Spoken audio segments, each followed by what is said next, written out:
Good morning everyone. एक नई सुबह में नए जोश और उमंग के साथ एक बार फिर से आपका स्वागत करता हूँ एकेटी लाइफ में। जैसा कि बच्चों हमारा जो टॉपिक चल रहा था डाइस की मैं 3 क्लास ले चुका हूँ। ये हमारा चौथा पार्ट है, लास्ट केस है हमारा। ठीक, बहुत सारे बच्चों के कॉल मैसेज आ रहे थे कि सर कंप्लीट टॉपिक अभी नहीं हुआ है। मैं एक दिन के लिए बिजी क्या हो गया, मैसेज पे मैसेज बच्चे किए जा रहे हैं कि सर अभी टॉपिक कंप्लीट नहीं कराया आपने। तो आज ये टॉपिक कंप्लीट हो जाएगा। सभी बच्चे कंप्लीट डाइस को कंप्लीट करेंगे। मैंने डाइस की 3 क्लास प्रॉपर करा दी है। ये आपका लास्ट केस है जिसमें हम पढ़ने वाले हैं सिंगल डाइस को। जब आपके सामने एक पासा दिया होता है तो उन क्वेश्चनों को कैसे करते हैं मैंने आपके सामने बताया था। सबसे पहले वाले टाइप में बताया था कि डाइस को हमने 4 पार्टों में डिवाइड कर रखा है, जिसमें से हमने 3 केस करा दिए। 2 पासे वाले क्वेश्चन मैंने आपको कराए थे, किस तरीके से करते थे। More than 2 dice second video में कराए थे, plus open dice 3rd class में कराए थे। आज लास्ट केस है जिसमें हम पढ़ने वाले हैं सिंगल डाइस को। जब आपके सामने सिंगल डाइस दिया होगा तो उन क्वेश्चनों को किस तरीके से करते हैं। तो सबसे पहले सिंगल डाइस के केस समझते हैं, उसके बाद बैक टू बैक एग्जाम्पल समझेंगे। जो बच्चे इस वीडियो को पहली बार देख रहे हैं उन सभी बच्चों से मैं कहना चाहूँगा कि सबसे पहले आप part number 1, part number 2, part number 3 तीनों क्लास प्रॉपर देखें। उसके बाद 4th क्लास को देखें। चारों क्लास देखने के बाद आपको मैं प्रॉमिस करता हूँ कि एग्जाम में जब भी जाएंगे आप तो एक भी ऐसा क्वेश्चन नहीं होगा जो इन चारों वीडियो से, चारों क्लासों से अलग होगा। आप इजीली किसी भी लेवल के एग्जाम में बैठेंगे तो डाइस का इजीली क्वेश्चन कर पाएंगे। तो सबसे पहले डिस्कस करते हैं हम open dice, dice single dice की। देखते हैं। देखो, जब भी आपके सामने एक पासा दिया होता है, क्लास 4 लास्ट केस है हमारे सामने। जब भी आपके सामने एक पासा दिया हो तो ऐसे क्वेश्चनों को हम किस तरीके से करते हैं, सबसे पहले मैं आपको वो समझाऊंगा। सिंगल डाइस वाले क्वेश्चनों में क्या होता है, आपको सबसे पहले ये पहचानना होता है कि ये पासा है कैसा। पासे बेसिकली 2 प्रकार के होते हैं। एक तो मानक पासा होता है जिसको हम स्टैंडर्ड डाइस बोलते हैं, एक हमारा सामान्य पासा होता है जिसे हम जनरल डाइस बोलते हैं, ऑर्डिनरी। 2 तरीके के पासे होते हैं, एक मानक पासा और एक सामान्य पासा, स्टैंडर्ड डाइस और एक जनरल डाइस। तो सबसे पहले मैं इन दोनों केसों को समझाता हूँ कि दोनों केस कौन कौन से होते हैं। उसके बाद हम चलेंगे नेक्स्ट पे। 2 पासे बनाए मैंने आपके सामने, पहला केस ये रहा एंड सेकंड केस ये रहा। 2 केस सामने बनाए मैंने, दोनों केसों को समझते हैं। पहले वाले केस में लिखा मैंने 1 2 3 और दूसरे वाले केस में लिखा मैंने 4 3 6। 2 अलग अलग केस हैं ये हमारे, दोनों को अलग अलग समझा रहा हूँ, समझते रहेंगे। पहला केस इसको हम बोलते हैं स्टैंडर्ड डाइस,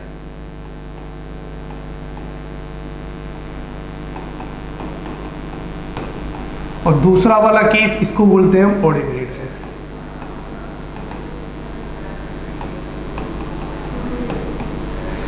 मतलब इसको बोलते हैं हम मानक पासा और इसको बोलते हैं हम सामान्य।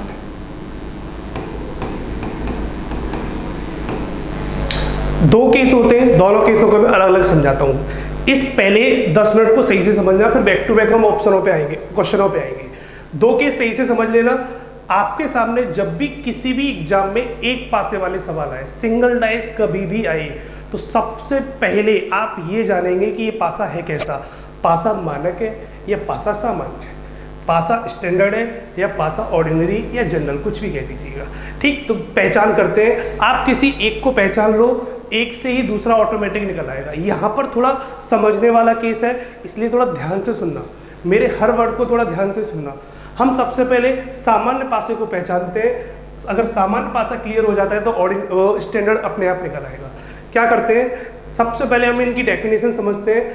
अगर आपके सामने कभी भी ऑर्डिनरी डाइस दिया होगा, जनरल डाइस दिया होगा, सामान्य डाइस दिया होगा, तो उसकी पहचान होती है। सिर्फ एक बात और याद रखना, ये रूल वहीं लगेंगे जब आपके सामने सिर्फ एक डाइस दिया होगा। वन डाइस वाले क्वेश्चनों में ही हम सिर्फ इन रूलों को लगाएंगे, बाकी कहीं नहीं लगाएंगे। तो जब भी आपके सामने किसी भी एग्जाम में एक पासा आएगा तो सबसे पहले हम उसकी पहचान करेंगे कि ये पासा है कैसा, पासा स्टैंडर्ड है या पासा ऑर्डिनरी है, सामान्य है। पहचान करते हैं सामान्य की। सामान्य पासा होगा तो उसकी पहचान होती है, आपके सामने 3 नंबर दिखाई देंगे, उन 3 नंबरों में किन्हीं 2 नंबरों का योग, किन्हीं 2 साइड का कोई भी 2 साइड का सम 7 होगा। मतलब समझ लेना, डेफिनेशन समझना। जब भी कोई एक पासा दिया हो उसमें 3 नंबर दिखाई देते हैं, 3 छुपे हुए होते हैं सिंगल डाइस में, ठीक है। आप क्या करेंगे, कोई भी 2 नंबर उठाएंगे, किन्हीं भी पास की किन्हीं 2 सतहों का योग 7 होगा। जैसे 4 और 3 ऐड करने पर कितना हो रहा है, 7। अगर किन्हीं पास की किन्हीं 2 सतहों का योग, 2 सरफेस का योग 7 हो, सम 7 हो, तो ऐसा पासा हमेशा जनरल पासा कहलाता है, ऑर्डिनरी पासा कहलाता है, सामान्य पासा कहलाता है। सिंपल सा पॉइंट याद रखना, पास की किन्हीं 2 सतहों का योग 7 हो तो ऐसा पासा सामान्य पासा कहलाएगा, एक ऑर्डिनरी पासा कहलाएगा। और 7 ना हो तो वो स्टैंडर्ड डाइस होता है। चेक करके देख लो, अगर हम 2 और 3 को ऐड करेंगे तो 5 बनेगा, और अगर हम 1 और 3 को ऐड करेंगे तो 4 बनेगा, और अगर हम 2 + 1 को ऐड करेंगे तो आपका 3 बनेगा। क्या कहीं पर 7 बना? नहीं। अगर 7 नहीं बना तो इसको बोलेंगे हम स्टैंडर्ड डाइस और इसको बोलेंगे हम जनरल डाइस। ये इसकी एक पहचान होती है, ये सिंपल इसकी एक पहचान होती है कि पासा मानक है या पासा सामान्य है। दोबारा से फिर समझा देता हूँ, किन्हीं भी 2 सतहों का योग, पास के किन्हीं 2 सतहों का योग 7 हो गया तो ऐसा पासा सामान्य पासा कहलाता है, और 7 नहीं हुआ तो ऐसा पासा स्टैंडर्ड डाइस कहलाता है। सिंपल से 2 रूल याद रखेंगे, इन्हीं दोनों रूलों से हम सारे क्वेश्चनों को पहचानना इजीली सीख जाएंगे। इसके साथ साथ अपोजिट निकालना और सीख जाते हैं, सीखे हम। ये तो हमारा सामान्य हो गया और ये हमारा स्टैंडर्ड हो गया। ये तो हमने इसकी पहचान निकाल ली। अब इनकी अपोजिट निकालते हैं, इन्हीं क्वेश्चनों में अब अपोजिट देखते हैं। पहचान बता दी, कोई भी 2 नंबर ऐड करो 7 हो जाए तो सामान्य है। जैसे 4 और 3 कितना हो रहा है, 7, तो ये कैसा हो गया, सामान्य। और 7 न हो, कोई भी जोड़ के देखो 7 नहीं होगा तो ये मानक है, स्टैंडर्ड डाइस है। सबसे पहले स्टैंडर्ड डाइस के अपोजिट निकालते हैं, क्योंकि वो हमेशा क्वेश्चन में ये नहीं पूछेगा कि सामान्य कौन सा है, मानक कौन सा है। पूछेगा तो इजीली बता देंगे, लेकिन कभी कभी क्वेश्चन में वो अपोजिट पूछेगा, तो अपोजिट कैसे निकालते हैं उसको भी समझते हैं। तो मानक पासे में, स्टैंडर्ड डाइस में सबसे पहले अपोजिट निकालना सीखते हैं। सिंपल सा पॉइंट एक याद रखो, अगर स्टैंडर्ड डाइस होगा तो उसमें अपोजिट निकालने का तरीका होता है, अपोजिट सम हमेशा 7 होगा। सीधे सीधे याद रखो, जैसे 1 का अपोजिट फिक्स होता है 6 होगा, 2 का अपोजिट 5 होगा और 3 का अपोजिट 4 होगा। ये स्टैंडर्ड डाइस के फिक्स आंसर होते हैं, हमेशा यही रहेंगे। दोबारा फिर समझा देता हूँ, कभी भी आपके सामने स्टैंडर्ड डाइस आ जाए, पहचान बता दी, कोई भी 2 नंबर जोड़ना 7 नहीं हो तो स्टैंडर्ड होगा। और स्टैंडर्ड डाइस में अपोजिट हमेशा यही फिक्स रहेंगे। 1 का अपोजिट 6, 6 का अपोजिट 1 होगा, 2 का 5, 5 का 2, 3 का 4, 4 का 3।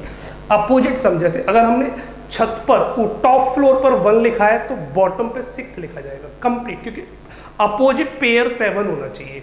अगर हमने लेफ्ट वाली साइड पर 3 लिखा है तो राइट वाली साइड पर आपका 4 होगा, क्योंकि अपोजिट सम 7 होना चाहिए। तो कभी भी स्टैंडर्ड डाइस होगा तो इसके ये रूल होंगे, और ऑर्डिनरी डाइस होगा, सामान्य पासा होगा तो इसके भी समझते हैं।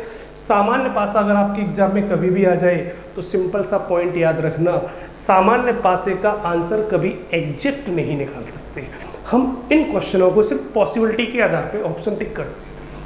सामान्य पासा, जनरल डाइस, ऑर्डिनरी डाइस का अगर क्वेश्चन एग्जाम में आता है तो इन क्वेश्चनों को हम कभी एग्जैक्ट आंसर नहीं निकाल सकते, पॉसिबिलिटी के थ्रू ऑप्शन को हिट करेंगे। जैसे 4 और 3 7 हो रहा है सब, तो पासा कैसा है, सामान्य पासे में कभी भी एग्जैक्ट आंसर नहीं आते। इसके आंसर क्या होते हैं वो देखते हैं। जैसे मेरे सामने लिखा है सामान्य पासे में आंसर कैसे निकलते हैं वो समझा देता हूं। सामान्य पासे का आंसर ये कहता है कि विपरीत सम 7 नहीं होना चाहिए। जैसे विपरीत सम 7 न हो, ये कहता है। सामान्य पासा कहता है कि अपोजिट सतहों का योग 7 नहीं होना चाहिए। जैसे अगर छत पर 1 लिख दिया, टॉप पर 1 लिख दिया, तो नीचे वाली साइड पर, बॉटम वाली साइड पर 6 नहीं होगा, बाकी कुछ भी हो सकता है। पहली बात तो समझते हैं। यहां इसके आंसर निकालना सिखाता हूं। जैसे मैं आपसे पूछता हूं कि 4 के अपोजिट क्या होगा, 4 के अपोजिट क्या होगा, इस 4 के अपोजिट क्या होगा, तो 4 के अपोजिट 6 और 3 तो होंगे नहीं। पास वाले नंबर कभी भी अपोजिट तो होते नहीं है भाई। दो बातें याद रखना, एक तो जो बिल्कुल पास में लिखा होगा वो अपोजिट नहीं होगा, प्लस अपोजिट सम 7 नहीं होना चाहिए। तो हम कह सकते हैं 4 के अपोजिट 3 तो होगा नहीं, 3 6 तो होंगे नहीं, तो बचे हुए नंबर जो हिडन है वही नंबर होंगे।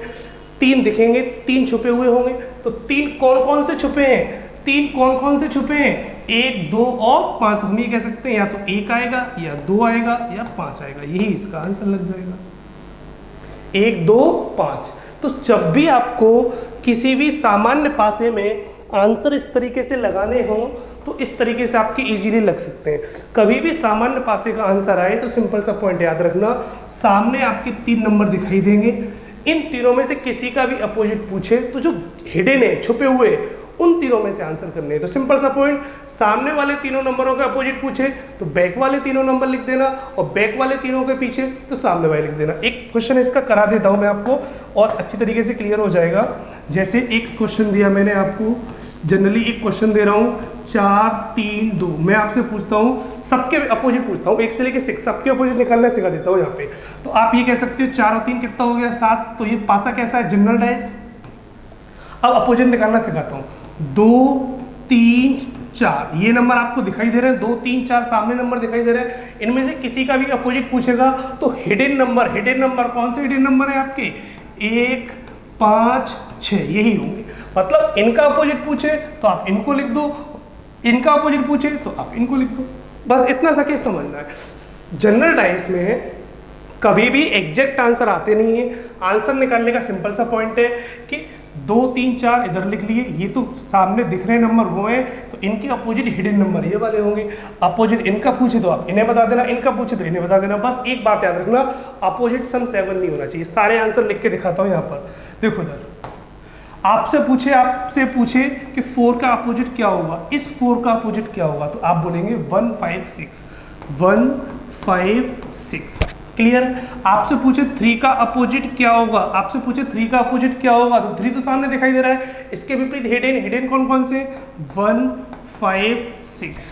ठीक। आपसे पूछे 2 का अपोजिट क्या होगा, इस 2 का अपोजिट क्या होगा, तो भी आप आंसर वही लगाएंगे 1 5 6। लेकिन एक बात याद रखना, हिडन 3 है 1 5 6, तो 1 5 6 तीनों नहीं लिख सकते, क्योंकि 2 का अपोजिट 5 नहीं हो सकता, क्योंकि 5 और 2 मिलके 7 हो जाएंगे। तो आंसर क्या लगेगा, सिर्फ 1 और 6, सिर्फ 1 और 6।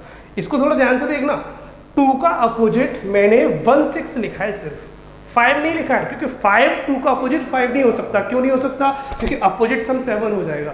तो इन तीनों के आंसर आपके ये लग जाएंगे। अब इन तीनों को बता देता हूं। अगर मैं आपसे ये पूछूं कि 1 का अपोजिट क्या होगा, इस 1 का अपोजिट क्या होगा, तो आप आंसर बोलेंगे ये तीनों कौन कौन से, 2 3 4 हो जाएंगे। अगर मैं आपसे पूछूं कि 6 का अपोजिट क्या होगा, 6 का अपोजिट क्या होगा, फिर भी आप आंसर यही लगाएंगे, क्या लगेगा, 2 3 4। हिडन के विपरीत सामने वाले नंबर और सामने वाले के विपरीत हिडन नंबर, सिंपल सा पॉइंट। अगर मैं आपसे पूछूं 5 का अपोजिट क्या होगा, इस 5 का अपोजिट क्या होगा, तो 5 हिडन है, हिडन के विपरीत ये वाले नंबर 2 3 4 या सिर्फ 3 4, आप बोलेंगे 3 और 4, क्योंकि 5 के विपरीत 2 नहीं हो सकता, क्योंकि अपोजिट सम क्या हो जाएगा, 7। सिंपल सा पॉइंट है, बिल्कुल साफ साफ मैंने क्लियर कर दिया कि जब भी आपके एग्जाम में कभी भी क्वेश्चन आएगा तो आप इस तरीके से कर लेंगे। जब भी आपके एग्जाम में कभी भी क्वेश्चन आएगा तो आप इजीली इस तरीके से कर सकते हैं। सामने क्वेश्चन को देख लेंगे, आपको साफ साफ दिखाई दे रहा होगा कि किसी का भी अपोजिट निकालना हो तो आप इस तरीके से निकाल सकते हैं। अब मैं आपको exact back to back question कराता हूँ, सामने दिखते चले जाएंगे। सबसे पहले आप इन 5-4 डाइस में सबसे पहले पहचानेंगे कि कौन सा पासा सामान्य है और कौन सा पासा मानक है। स्टैंडर्ड और जनरल डाइस में सबसे पहले पहचान करते हैं, स्टैंडर्ड और जनरल डाइस में सबसे पहले पहचान करते हैं, सबसे पहले पहचान करते हैं। तो देखते हैं, पास की 2 सतहों का योग 7 तो सामान्य, नहीं तो मानक। देखते हैं 4 और 3 कितना हो गया 7, तो ये पासा कौन सा है, जनरल डाइस। 6 और 1 कितना हो गया 7, तो ये पासा कैसा है, जनरल डाइस। अगर कहीं 2 सतहों का योग 7 हो गया तो वो पासा हमेशा कैसा कहलाएगा, कैसा कहलाएगा, जनरल डाइस। 5 और 2 कितना हो गया 7, तो ये वही पासा कैसा हो गया, जनरल डाइस। सिंपल सा, तीनों जनरल है लेकिन ये कैसा है, मानक है, ये स्टैंडर्ड है। कोई भी 2 नंबर ऐड करके देख लो 7 नहीं होगा। जब 7 नहीं हो रहा तो ये पासा कैसा कहलाएगा, स्टैंडर्ड डाइस, स्टैंडर्ड डाइस।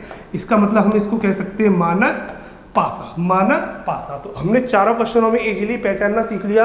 अगर आपको कभी भी ऐसा क्वेश्चन आ जाए कि 4 ऑप्शन दे दिए कि कौन सा मानक पासा है, कौन सा सामान्य पासा है, तो आप इस तरीके से इजीली निकाल सकते हैं। अब क्वेश्चनों पे आते हैं, क्वेश्चन एग्जाम में किस तरीके से पूछे जाते हैं। अगला क्वेश्चन देखते हैं, इसमें आपसे उसने अपोजिट पूछे हैं। एक एक करके हम सबसे पहले अपोजिट निकालना सीखेंगे, एक एक करके सबसे पहले हम अपोजिट निकालना सीखेंगे। देखते हैं, सबसे पहले वाले क्वेश्चन में अपोजिट पूछा है, 5 का अपोजिट क्या होगा, 5 का अपोजिट क्या होगा। तो सबसे पहले आप पहचान करो ये पासा कैसा है।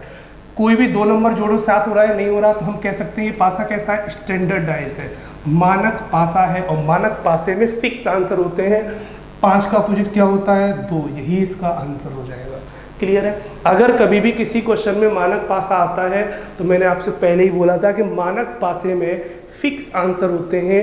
5 का अपोजिट 2, 2 का अपोजिट 5। सेकंड क्वेश्चन की बात करते हैं। सेकंड क्वेश्चन में देखो कैसा पासा है, सबसे पहले पहचान करेंगे, ये भी स्टैंडर्ड है, ये भी स्टैंडर्ड है, मानक पासा है। और मानक पासे में फिक्स आंसर होते हैं, पहले ही बोल चुका हूँ। 4 के अपोजिट क्या होगा, 3, 4 के अपोजिट क्या होगा, 3, तो 3 आंसर हो जाएगा इसका।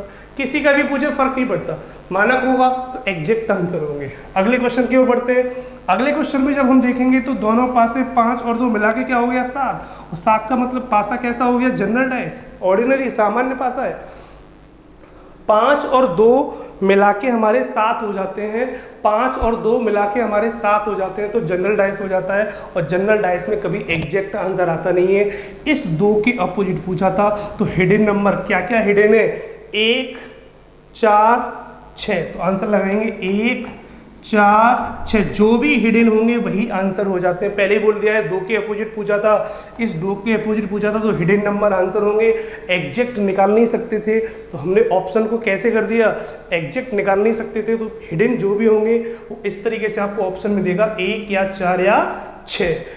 आगे बढ़ते हैं क्वेश्चन में। अगला क्वेश्चन देखते हैं। 1 और 6 मिला के फिर 7 हो गया, इसका मतलब ये फिर जनरल डाइस हो गया, इसका मतलब ये फिर जनरल डाइस हो गया। और जनरल डाइस में मैंने आपको पहले ही बोला था कि एग्जैक्ट आंसर नहीं आएगा। 6 का अपोजिट पूछा है, इस 6 का अपोजिट पूछा है, तो 6 का अपोजिट कैसे निकालेंगे, हिडन नंबर कौन कौन से हिडन है, 3, 4, 5, आंसर लगा सकते हैं 3, 4, 5, 3, 4, 5। इस तरीके से आप इनके सारे आंसर निकाल सकते हैं, इस तरीके से आप इसके सारे आंसर निकाल सकते हैं। अगले क्वेश्चन की तरफ बढ़ते हैं। आराम से इस तरीके से क्वेश्चन निकाल सकते हैं, कोई भी क्वेश्चन आएगा आराम से इस तरीके से करना। नेक्स्ट क्वेश्चन की तरफ बढ़ते हैं। अब ऑप्शन बेस्ड क्वेश्चन देखो, एग्जाम में इस तरीके से ऑप्शन आएंगे तो उन क्वेश्चनों को भी हम किस तरीके से करेंगे, एग्जाम में जब क्वेश्चन आएंगे तो उन क्वेश्चनों को हम किस तरीके से करेंगे। देखते हैं। सबसे पहले अपोजिट टू 3 पूछा है, 3, तो 4 और 3 कितना हो रहा है 7, तो हम ये कह सकते हैं ये पासा कैसा है, जनरल डाइस होगा। 4 और 3 कितना हो रहा है 7, तो हम ये कह सकते हैं ये पासा कैसा होगा, जनरल डाइस होगा, एक जनरल डाइस होगा। और जनरल डाइस में मैं आपको पहले ही समझा चुका हूँ, जनरल डाइस में मैं आपको पहले ही समझा चुका हूँ कि एग्जैक्ट आंसर नहीं आएगा। तो आपसे पूछा है अपोजिट टू 3, 3 के अपोजिट क्या होगा, तो 3 सामने लिखा हुआ है, इसका मतलब है हिडन नंबर। हिडन नंबर कौन कौन से हैं, आप कह सकते हो 1 है, 5 है और 6 है, तो आंसर भी यही होगा। 1, 5, 6 आपके पहले ऑप्शन में मिल गया, आप इजीली आंसर लगा सकते हैं। कोई भी ऑप्शन नहीं लगाएंगे, 1, 5, 6 आपको मिल गया, आसानी से आंसर लगा सकते हैं। दूसरे वाले क्वेश्चन में 6 और 1 मिला के फिर 7 हो रहा है, तो आप ये कह सकते हो ये भी एक जनरल डाइस होगा, ये भी एक सामान्य पासा होगा। और सामान्य पासे में एग्जैक्ट आंसर आता नहीं है। उसने इस 4 के अपोजिट पूछा है, तो 4 के अपोजिट सामने दिखाई दे रहा है 4। हिडन नंबर कौन कौन से हैं, हिडन नंबर कौन कौन से हैं, 2, 3, 5, 2, 3, 5। अब अपोजिट पूछा है उसने 4 का, तो 2 3 5 ये रहा, लेकिन 3 तो हो नहीं सकता क्योंकि 4 और 3 7 हो जाएगा। तो एग्जैक्ट जो आंसर लगेगा वो 2 और 5, 2 और 5, सिर्फ 2 5, 2 3 5 नहीं लगेगा क्योंकि 4 का विपरीत 3 नहीं हो सकता, इसलिए हमारा डी ऑप्शन सही होगा, सिर्फ 2 और 5। तो इस तरीके से इजीली क्वेश्चन कर सकते हैं। एक अगला क्वेश्चन को और देख लेते हैं, इस टाइप के क्वेश्चन को और देख लेते हैं, एक बैक टू बैक एक क्वेश्चन और करते हैं। इनमें भी देखते हैं 5 और 2 मिला के कितना हो रहा है 7। इसका मतलब ये भी कैसा है, जनरल डाइस है, ये भी कैसा है। देखो मानक पासा होगा तो एग्जैक्ट आंसर है, आप इजीली कर लेंगे। जो कंफ्यूजन होता है वो सिंपल डाइस में होता है, जनरल डाइस में होता है। तो उसके मैं बैक टू बैक क्वेश्चन करा रहा हूँ, विद ऑप्शन करा रहा हूँ कि इस तरीके से ऑप्शन मिलेंगे तो आप आसानी से इजीली क्वेश्चन को कर पाएंगे, आप कहीं फंसेंगे नहीं। आप किसी भी लेवल के एग्जाम में जाएंगे, चाहे आप एसएससी उठा लो, यूपीएसआई और आईएएस पीसीएस का एग्जाम भी अगर देंगे आप और डाइस से क्वेश्चन आएगा, तो आपको प्रॉमिस करता हूँ कि ऐसा कोई भी क्वेश्चन नहीं होगा जो आप चारों क्लास देखने के बाद उस क्वेश्चन को नहीं कर पाए। आप सभी क्वेश्चन को इजीली कर पाएंगे। बस सभी क्वेश्चनों को, जितने भी क्वेश्चन मैंने एग्जाम में अभी कराए, क्लास में कराए, उन सभी क्वेश्चनों को थोड़ा ध्यान से सुनेंगे, ध्यान से समझेंगे और ध्यान से करेंगे, तो आप एग्जाम में कभी भी नहीं फंस पाएंगे। जब भी एग्जाम में जाएंगे तो आप ये फील करेंगे कि ये सारे वही बेसिक क्वेश्चन है जो सर ने हमें क्लास में कराए थे। तो देखते हैं, सबसे पहले पहचान कर लिया हमने, ये पासा कैसा है, जनरल डाइस है। 5 और 2 7 जनरल डाइस है, और जनरल डाइस में उसने पूछा है 4 का अपोजिट बताओ, 4 का अपोजिट बताओ। तो 4 तो इसमें कहीं है ही नहीं भाई, 4 तो इसमें कहीं है ही नहीं, तो इसका मतलब 4 कहाँ पर होगा, हिडन होगा। और हिडन के विपरीत मैंने क्या बोला था कि फ्रंट वाले नंबर होते हैं, सामने वाले। तो सामने क्या है, 2 5 6, तो हम ये कह सकते हैं 2 5 6 यही नंबर आपकी 4 के अपोजिट हो जाएंगे। तो 2 5 6 ऑप्शन कौन सा मिल गया आपका, सी। ऑप्शन कौन सा मिल गया आपका, सी। अगले क्वेश्चन की तरफ बढ़ते हैं। ये भी 4 और 3 7, ये भी पैसा कैसा हो गया, जनरल डाइस हो गया। 4 और 3 7, ये भी पासा कैसा हो गया, जनरल डाइस हो गया। और इसमें उसने पूछा है 1 का अपोजिट बताओ, 1 का अपोजिट बताओ। तो 1 तो इसमें कहीं दिखाई नहीं दे रहा, 3 4 6 दिखाई दे रहा है, 1 तो आपको दिख नहीं रहा। तो 1 कैसा है, हिडन है। और हिडन के अपोजिट क्या बोला था मैंने, जो फ्रंट वाले नंबर होते हैं वही अपोजिट होते हैं। तो 1 का अपोजिट फ्रंट वाले नंबर कौन कौन से फ्रंट पे, कौन कौन से फ्रंट पे, 3 4 6, ये आपको दिखाई दे रहा है, देखो 3 4 6।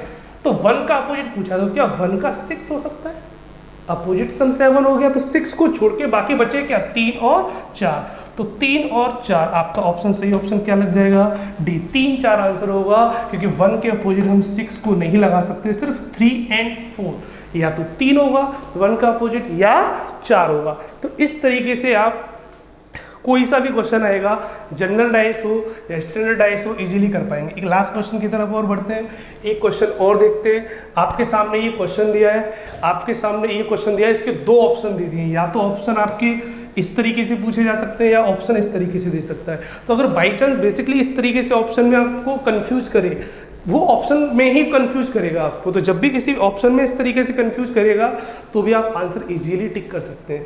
पहले क्वेश्चन को देखते हैं, 5 और 2 7 पासा कैसा है, ये जनरल डाइस है। 5 और 2 7 हो रहा है, तो पासा कैसा है, जनरल डाइस है। और जनरल डाइस में एग्जैक्ट आंसर आता नहीं है, 5 का अपोजिट पूछा है, इस 5 का अपोजिट पूछा है। तो हिडन नंबर कौन कौन से हिडन है, 1 3 6, 1 3 6 आपको दिखाई नहीं दे रहे, तो वही हिडन है। तो 5 का अपोजिट हम बोलेंगे या तो 1 होगा या 3 होगा या 6 होगा, ऐसा ऑप्शन देखते हैं। ऐसा ऑप्शन ना तो इसमें है ना इसमें है, तो आंसर आपको इन्हीं में से लगाना है, 1 3 6। तो इसका मतलब है 1 3 6 में देखो 5 का अपोजिट 4 तो हो नहीं सकता, क्योंकि ये पास में लिखा हुआ है। तो 4 वाला ये नहीं हो सकता, 4 वाला ये नहीं हो सकता, 2 साइड से लिखा है ये भी नहीं हो सकता। तो जब 1 3 6 तीनों नहीं दिए तो 1 3 दिया हुआ है, तो सही ऑप्शन हम क्या लगा लेंगे, इस ऐसे ऑप्शन दिए हो तो आप आंसर लगाएंगे डी। 1 3 6 में 6 नहीं दिया, 1 3 दिया है, तो हम 1 3 को भी लगा सकते हैं। डिपेंड ऑप्शन पे करता है, क्योंकि ऑप्शन में उसने तीनों दिए नहीं थे, तो 2 दिए होंगे तो हम 2 को लगा लेंगे। अगले वाले क्वेश्चन में हम बढ़ते हैं, अगले वाले ऑप्शन में बढ़ते हैं। अगर इसी क्वेश्चन के इस तरीके से ऑप्शन आ जाएंगे तो आंसर लगाने का तरीका, ऑप्शन लगाने का तरीका क्या होगा, 1 3 6 उसने एग्जैक्ट दे दिए इस तरीके से। क्या हम एग्जैक्ट बता सकते हैं 1 होगा या 3 होगा या 6 होगा, एग्जैक्ट नहीं कह सकते कि 1 ही आंसर होगा 5 के अपोजिट, एग्जैक्ट नहीं कह सकते 3 होगा, एग्जैक्ट नहीं कह सकते 6 होगा। तो ऐसे क्वेश्चन में ऑप्शन आ गया है C and D, can not be determined, मतलब हम क्वेश्चन का आंसर एग्जैक्ट नहीं दे सकते। तो इस वाले ऑप्शन में हमें डी ऑप्शन लगाना पड़ेगा, सी एंड डी लगाना पड़ेगा, क्योंकि इस क्वेश्चन में ऐसा कोई ऑप्शन नहीं है जिसमें हम या में इस तरीके से ऑप्शन दे पाए। तो ये आपकी डाइस की 4th क्लास थी, जो मैंने आपको प्रॉपरली कंप्लीट करा दी। डाइस का कभी भी क्वेश्चन आएगा, किसी भी टाइप का क्वेश्चन आएगा, चाहे 1 डाइस का हो, चाहे 2 डाइस हो, या मोर देन 2 या ओपन हो, मैंने आपको चारों केस करा दिए, पूरा डाइस प्रॉपरली कंप्लीट कराया है। और मुझे पूरा विश्वास है कि अगर आप जितने भी बच्चों ने ये चारों क्लासें मेरी प्रॉपरली पढ़ी होंगी, वो सभी बच्चे सारे क्वेश्चन को इजीली कर पाएंगे।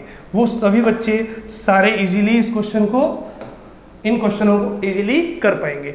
तो जब भी आपके सामने डाइस के कोई भी क्वेश्चन दिए हो, आप इजीली इस तरीके से लगा सकते हैं। 1 डाइस वाले क्वेश्चन हो तो 1 डाइस वाले क्वेश्चन हो तो स्टैंडर्ड और जनरल से निकालेंगे। 2 डाइस वाले हो, कॉमन देख के बता दिया था। मोर देन 2 हो, वही वाले रूल फिर लगा लेंगे। और ओपन हो तो मैंने आपको 3rd क्लास में कराया था। ठीक, तो इस तरीके से मेरा डाइस का पूरा टॉपिक कंप्लीट हो जाता है।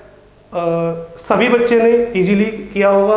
और इसकी जो क्वेश्चन होंगे, बहुत सारे क्वेश्चन इसके मैं जो आपको देने वाला हूँ अपने टेलीग्राम चैनल पर। मैंने टेलीग्राम चैनल शेयर कर रखा है चैनल पे, तो वहाँ से टेलीग्राम चैनल का जो लिंक होगा वहाँ पे जाके क्लिक करेंगे तो टेलीग्राम चैनल AKT लैब को ज्वाइन कर लें। वहाँ पर इसके बहुत सारे आपको क्वेश्चन दूंगा, वहाँ से आप सारे क्वेश्चन को इजीली लगा पाएंगे। तो क्वेश्चन आप वहाँ से लगाएंगे, बाकी प्रैक्टिस मैं आपको यहाँ से करा रहा हूँ। सेकेंड बात, बहुत जल्दी हम SSC की और बाई ग्रुप की एक सीरीज लेने वाले हैं, एक मॉक टेस्ट सीरीज लेने वाले हैं, जिसमें हम back to back live class के थ्रू आपको SSC हुआ या बाई ग्रुप हुआ या एक्स ग्रुप हुआ, प्रॉपरली सारे क्वेश्चन की सीरीज कराएंगे। डेली एक टेस्ट कराया करेंगे और क्लासें भी चलती रहेंगी, टेस्ट भी चलते रहेंगे इस तरीके से, और सारे क्वेश्चन में इसी तरीके से कंप्लीट कराता चला जाऊंगा। अभी हमारी पूरी टीम आएगी, वो SSC का पूरा सिलेबस कराएगी। एक टीम बाई ग्रुप की होगी, वो पूरा सिलेबस कराएगी। तो इस तरीके से हमारा ये चलता रहेगा। तो सभी बच्चों से यही कहूँगा, अगर वीडियो अच्छी लगी हो तो सबसे ज़्यादा से ज़्यादा लाइक करें, शेयर करें एंड हमारे चैनल को सब्सक्राइब करें। धन्यवाद, मिलते हैं कल।